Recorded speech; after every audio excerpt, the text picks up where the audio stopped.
एक 21 साल की लड़की ने पहले अपनी मां का कत्ल किया, फिर मां की लाश को कमरे में बंद कर दिया।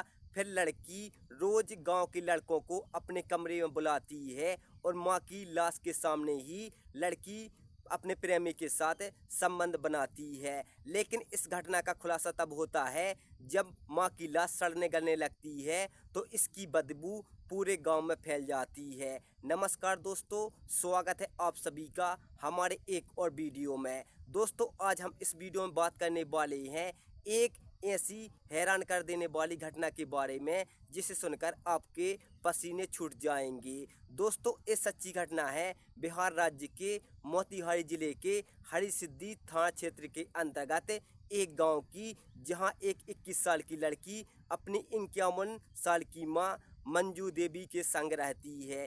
21 साल की लड़की का नाम सोनी होता है, जो कक्षा 12वीं की पढ़ाई कर रही होती है। और मंजू के पति की कुछ साल पहले मौत हो जाती है, तो विधवा मंजू अपनी 21 साल की सोनी के साथ गांव में रहती है और अपनी सोनी को पढ़ाती है। सोनी कक्षा 12वीं में पढ़ रही होती है।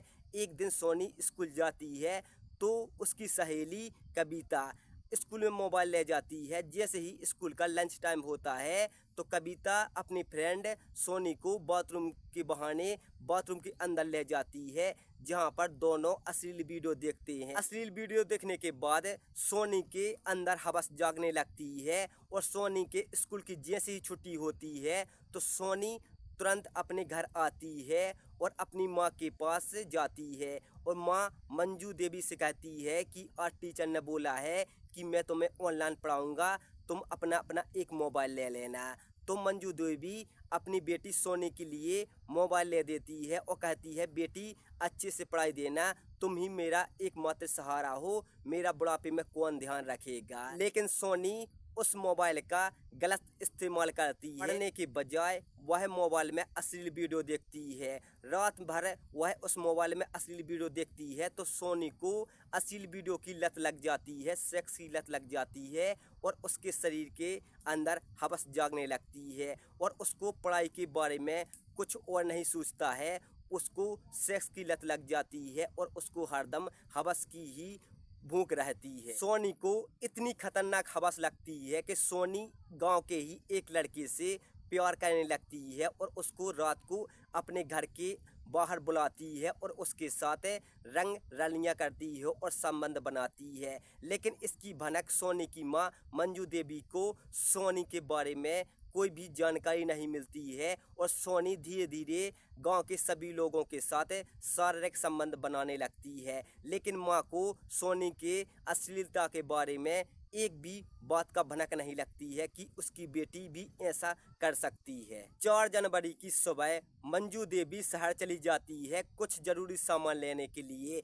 लेकिन सोनी घर पर रहती है। तो सोनी अपने आप को अकेला पाकर अपने फ्रेंड को घर पर बुलाती है और उसके साथ दिन भर शारीरिक संबंध बनाती है। तभी अचानक मंजू देवी मार्केट से घर आ जाती है, शहर से घर आ जाती है तो अपनी बेटी को किसी गैर मर्द के साथ आपत्तिजनक स्थिति में देख लेती है। तो मंजू देवी अपनी बेटी सोनी के साथ मारपीट करती है और उसके साथ गलत शब्दों का व्यवहार करती है। तभी सोनी को गुस्सा चढ़ती है तो पास में ही रखी कुल्हाड़ी से अपनी मां की बेरहमी से हत्या कर देती है। हत्या करने के बाद अपनी मां को घर के अंदर ले जाती है और अपने कपड़े बदलती है, साथ ही कुल्हाड़ी को बाहर फेंक देती है और घर के सारे दरवाजे बंद कर देती है और दरवाजे पर ताला लगा देती है और सोनी सीधा दिल्ली निकल जाती है। लगभग इस घटना को 1 से 2 हफ्ते बीत जाते हैं। सोनी दिल्ली पहुंच जाती है और वहां पर 1 से 2 हफ्ते रुकती है। उसको लगता है कि ये मामला शांत हो जाएगा, उसके बाद मैं घर चली जाऊंगी। लेकिन यहाँ पर मामला उल्टा हो जाता है, क्योंकि सोनी की बड़ी बहन अपने ससुराल से मायके अपने घर पर आती है तो वह अपने घर पर ताला पड़ा देख पड़ोसियों से पूछताछ करती है और कहती है कि मेरी माँ और मेरी बहन कहाँ गई है। तभी पड़ोस की महिलाएं कहती हैं कि हमको पता नहीं है, ये दरवाज़ा लगभग पिछले 2 हफ्तों से बंद है और हमको पता नहीं है कि वो कहाँ गई हैं। जैसे ही सोनी की बहन अपने घर के पास जाती है तो वहां पर अचानक बदबू आने लगती है।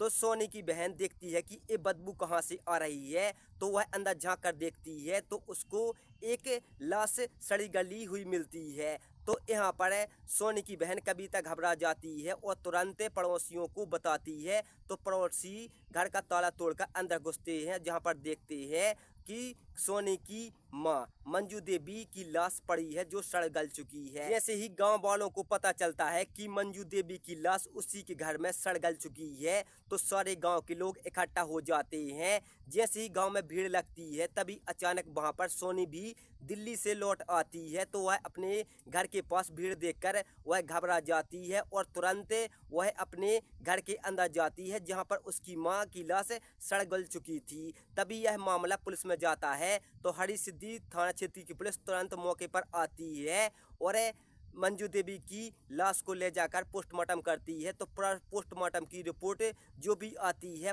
पुलिस उस रिपोर्ट को पढ़कर शौक में हो जाती है। पुलिस को पता चलता है कि मंजू देवी की हत्या कुल्हाड़ी मारकर हुई है। फिर पुलिस सोनी से पूछताछ करती है तो सोनी लगातार अपने बयान बदलती है और पुलिस को गुमराह करती है। साथ ही पुलिस आसपास के पड़ोसी से पूछताछ करती है तो पड़ोसी कहते हैं कि हमें कुछ पता नहीं है। पुलिस को पूरा शक सोनी पर जाता है और पुलिस सोनी पर निगाहें रखती है। तो एक दिन पुलिस सोनी से सख्ती से पूछताछ करती है तो सोनी यहाँ पर अपना जुर्म कबूल कर लेती है। फिर सोनी पुलिस से जो भी कहती है पुलिस के पैरों तले जमीन खिसक जाती है। सोनी पुलिस से कहती है कि मेरे गांव के लगभग सभी लोगों से संबंध बन रहे थे और मैं रोज गांव के लोगों को अपने घर पर बुलाती थी और उनके साथ सोती थी। एक दिन मेरी माँ मुझे गैर मर्द के साथ देख लेती है और मुझ पर गुस्सा होती है, मेरे साथ मारपीट करती है। तभी मुझे गुस्सा आ जाता है और पास में ही रखी कुल्हाड़ी से मैं अपनी माँ के गर्दन पर वार करती हूँ, जिससे माँ की तुरंत मौत हो जाती है और मैं माँ को बंद कमरे के अंदर बंद कर देती हूँ और दिल्ली भाग जाती हूँ। पुलिस सोनी के बयान ले लेती है और उसे जेल भेज देती है। दोस्तों, ऐसी ही वीडियो देखने के लिए हमारे वीडियो को लाइक कर दीजिए, चैनल को सब्सक्राइब जरूर कर दीजिए। दोस्तों, मिलते हैं नेक्स्ट वीडियो में, तब तक के लिए जय हिंद जय भारत।